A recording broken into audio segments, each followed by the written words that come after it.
ഭയങ്കര പരീക്ഷണമാണ് ഈ ആധ്യാത്മികതയിലോട്ട് വരുമ്പോൾ എന്ന് പലരും പറയാറുണ്ട്. പക്ഷെ നമ്മളെ അത്ഭുതപ്പെടുത്തുന്ന എന്തെന്ന് വെച്ചാൽ,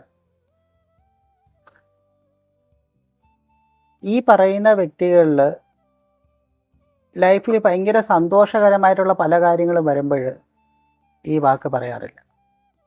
ജീവിതം ഭയങ്കര പരീക്ഷണമാണ്, ഞാൻ സന്തോഷിക്കുന്നോ ഇല്ലയോ എന്നറിയാൻ വേണ്ടിയിട്ടാണ് എനിക്കിത് തരുന്നത് എന്ന് ഒരിക്കലും പറഞ്ഞു കേട്ടിട്ടില്ല. അവൻ ഉദ്ദേശിക്കുന്ന കാര്യം സംഭവിക്കാതിരിക്കുകയും അവനൊരു നിരാശയും നഷ്ടമൊക്കെ വരുന്ന സമയത്താണ് ഉടൻ ഈ ഒരു സംഭവം പറയുന്നത്. അങ്ങനെ നോക്കുമ്പോൾ ആ ഒരു സ്റ്റേറ്റ്മെൻറ്റിൽ പ്രശ്നമില്ലേ എന്നാണ് നമ്മൾ ചിന്തിക്കേണ്ടത്. നമ്മളിപ്പോൾ ഒരു ചെസ്സ് കളിക്കുന്നു വിചാരിക്കുക. ചെസ്സ് കളിക്കുമ്പോൾ നമ്മുടെ മുന്നേ ഇരിക്കുന്ന ആൾ, ഓപ്പോസിറ്റ് ഇരിക്കുന്ന ആൾ, അയാൾ ഓരോ കോയിനും മൂവ് ചെയ്യുമ്പോൾ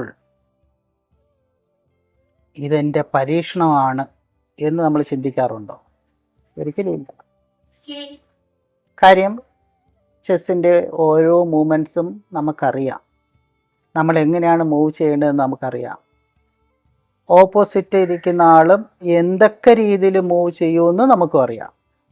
അപ്പോൾ ആ മൂവ്മെൻറ്റ് നമ്മൾ സസൂക്ഷ്മം ശ്രദ്ധിച്ച് തൻ്റെ മൂവ്മെൻറ്റ് പെർഫെക്റ്റ് ആയിട്ട് അവൻ മൂവ് ചെയ്യുക മാത്രമേ ചെയ്യുള്ളൂ. അവിടെ അയ്യോ ഭയങ്കര പരീക്ഷണമാണ് ഇതെല്ലാം എന്നുള്ള ഒരു സ്റ്റേറ്റ്മെൻറ്റ് ഒരിക്കലും ചിന്തിക്കില്ല. അപ്പോൾ ഒരു വ്യക്തി ജീവിതം മൊത്തം പരീക്ഷണമാണ് എന്ന് പറയുന്നുണ്ടെങ്കിൽ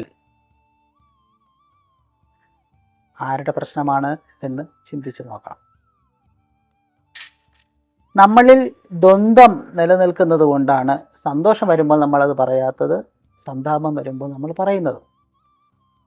ദ്വന്ദ്വചിന്ത ഉണ്ടെങ്കിൽ സ്വാഭാവികമായിട്ടും ഇത്തരം സ്റ്റേറ്റ്മെൻറ്റ്സുകൾക്കെല്ലാം പ്രസക്തിയുണ്ട്.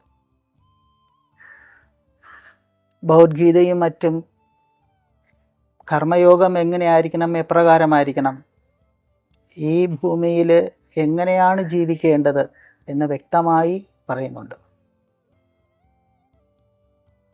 അപ്പോൾ അനാവശ്യമായ സ്റ്റേറ്റ്മെൻറ്റ്സുകളെല്ലാം നമ്മൾ അങ്ങനെ വിട്ടുകളയുക.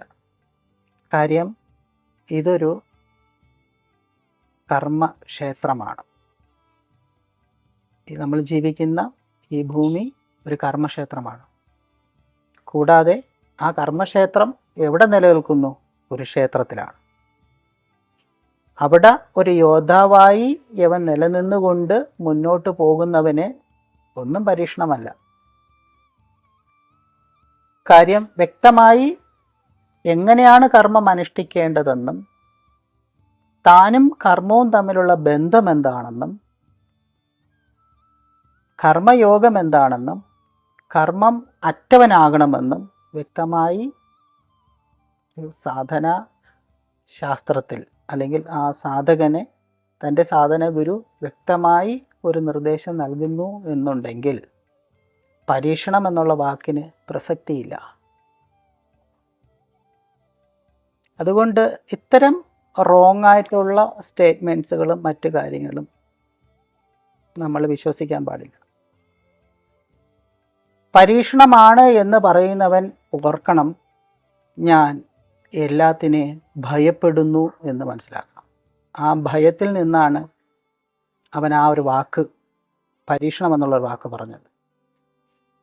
സന്തോഷകരമായ ഒരു കാര്യം ലൈഫിൽ സംഭവിക്കുമ്പോൾ അവൻ എന്താണ്? ആനന്ദമാണ് അവന് വരുന്നത്. അതുകൊണ്ട് ഇത്ര സ്റ്റേറ്റ്മെൻറ്റ്സുകളൊന്നും അവന് വരുന്നില്ല. ഭയം വരുമ്പോൾ പരീക്ഷണം എന്നുള്ള വാക്കും, ആനന്ദം വരുമ്പോൾ അവൻ ബ്ലിസ്ഫുള്ളായിട്ടിരിക്കുകയും ചെയ്യുന്നു. അപ്പോൾ ദ്വന്ദ്ങ്ങൾ നമ്മുടെ ജീവിതത്തിൽ നിന്ന് മാറ്റുവാൻ നമ്മൾ തയ്യാറാവണം. അതിലോട്ടാണ് നമ്മൾ ശ്രദ്ധ കേന്ദ്രീകരിക്കേണ്ടത്. ഭയം അല്ല.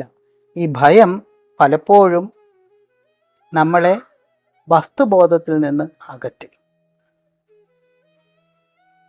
മനസ്സിലായില്ലേ? ഒരു ഇരുട്ടുമുറിയിൽ കയറുമ്പോൾ പാമ്പുണ്ട് എന്ന് നമുക്കൊരു ചിന്ത ഉണ്ടായാൽ കയറ് തന്നെ വേണമെന്നില്ല പാമ്പെന്ന് ചിന്തിക്കാൻ. ഒരു വടി കിടന്നാലും അത് പാമ്പെന്ന് ചിന്തിക്കും. കാര്യം അവൻ്റെ ഭയം അവൻ്റെ വിവേകബുദ്ധിയെ എന്താ പറയാൻ മന്ദീഭവിച്ചു അല്ലെങ്കിൽ മരവിപ്പിച്ചു എന്ന് പറയാം. ഭയം നിലനിർത്തിക്കൊണ്ട്, ഈ ഭയം ഇതെല്ലാം എന്താണ്? നമ്മളിലുള്ള ദ്വന്ദ്വചിന്തയാണ് ഇത്തരം കാര്യങ്ങളെല്ലാം നമ്മളിൽ സൃഷ്ടിക്കുന്നത്. അതുകൊണ്ട് സാധന അനുഷ്ഠിക്കുന്ന ഓരോ സാധകനും വ്യക്തമായിട്ടും അവനിൽ ആധ്യാത്മികതയുടെ ഒരു ശാസ്ത്രബോധം അവന് ഉണ്ടായിരിക്കണം. ഇത് മനസ്സിലാക്കാൻ വേണ്ടി ഒരു ധ്യാന കഥ പറയാം. അതിലൊന്ന് ശ്രദ്ധിക്കുക. ഒരു ധ്യാന സാധകൻ ഏകാന്തമായി വനത്തിനുള്ളിൽ താമസിക്കുകയാണ്. നേരത്തെ ചോദ്യമായിട്ട് നമ്മൾ റിലേറ്റ് ചെയ്ത് ചിന്തിക്കണം. വനത്തിനുള്ളിൽ താമസിക്കുന്നവൻ എന്ത് പരീക്ഷണമെന്നൊക്കെ ആയിരിക്കും നമ്മൾ ചിന്തിക്കുന്നത്. നേരത്തെ പറഞ്ഞില്ലേ, ദ്വന്ദ്മുണ്ടെങ്കിൽ അത് എവിടെ ഏത് മാളത്തിൽ ഒളിച്ചാലും എല്ലാം പരീക്ഷണമായിട്ട് തന്നെ നമുക്ക് തോന്നും. ഇപ്പം കാട്ടിനുള്ളിൽ താമസിക്കുന്ന ഇദ്ദേഹം ഒരു നല്ലൊരു ഉത്തമനായിട്ടുള്ള ഒരു ധ്യാന സാധകനാണ്.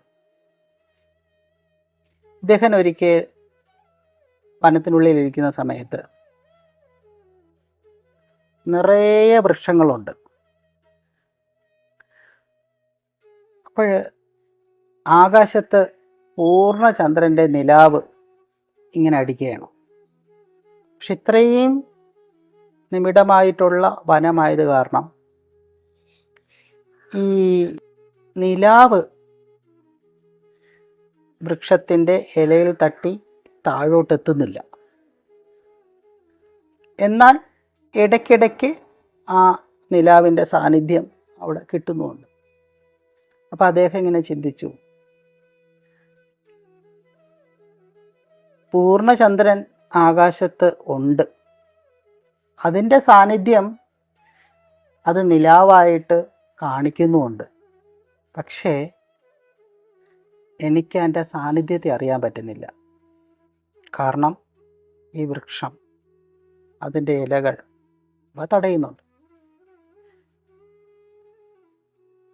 വൃക്ഷം നിലാവിനെ തടയുന്നു എന്നിരിക്കെ പൂർണ്ണചന്ദ്രനില്ല എന്നുള്ള ചിന്ത എന്നിലുണ്ടായാൽ അത് ശരിയോ തെറ്റോ?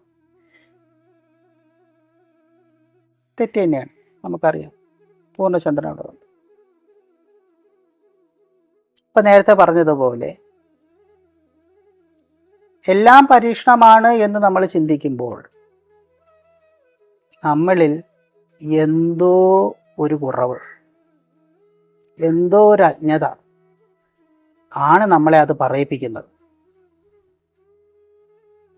അപ്പോഴാ അജ്ഞത എപ്രകാരമാണോ നമ്മൾ അവിടെ നിലനിന്നുകൊണ്ട് എല്ലാം പരീക്ഷണമാണ് എന്ന് പറയിപ്പിക്കുന്നത്, അതുപോലെ തന്നെയാണ് നിലാവ് അനുഭവപ്പെടാതിരിക്കുമ്പോൾ പൂർണ്ണചന്ദ്രൻ ആകാശത്തില്ല എന്ന് നമ്മൾ പറയുന്നത്. അപ്പോൾ ഈ വിരോധാഭാസം ആ സാധകൻ്റെ ഉള്ളിൽ ഇങ്ങനെ ചിന്തിക്കുകയാണ്. അപ്പോഴേ അദ്ദേഹം ആ പൂർണ്ണചന്ദ്രൻ്റെ സാന്നിധ്യം മനസ്സിൽ ഇങ്ങനെ ചിന്തിച്ചുകൊണ്ട്,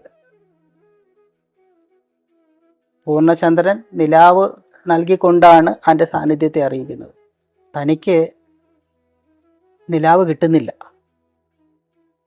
പക്ഷേ അദ്ദേഹം പൂർണ്ണമായിട്ടും ആ പൂർണ്ണചന്ദ്രനെ ഉൾക്കൊള്ളുകയും ചെയ്യുന്നുണ്ട്.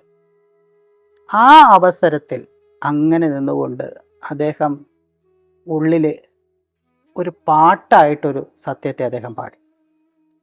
അദ്ദേഹം പാടിയ ആ പാട്ടിൻ്റെ വരികൾ ഇപ്രകാരമായിരുന്നു. എങ്ങനെയെന്ന് വെച്ചാൽ, എനിക്കുള്ളതെല്ലാം എനിക്കുള്ളതല്ല, എനിക്കുള്ളതെല്ലാം നിനക്കുള്ളതാണ്, നിനക്കുള്ളതെല്ലാം എനിക്കുള്ളതല്ല, എനിക്കില്ലാത്തതെല്ലാം നിനക്കുള്ളതാണ്.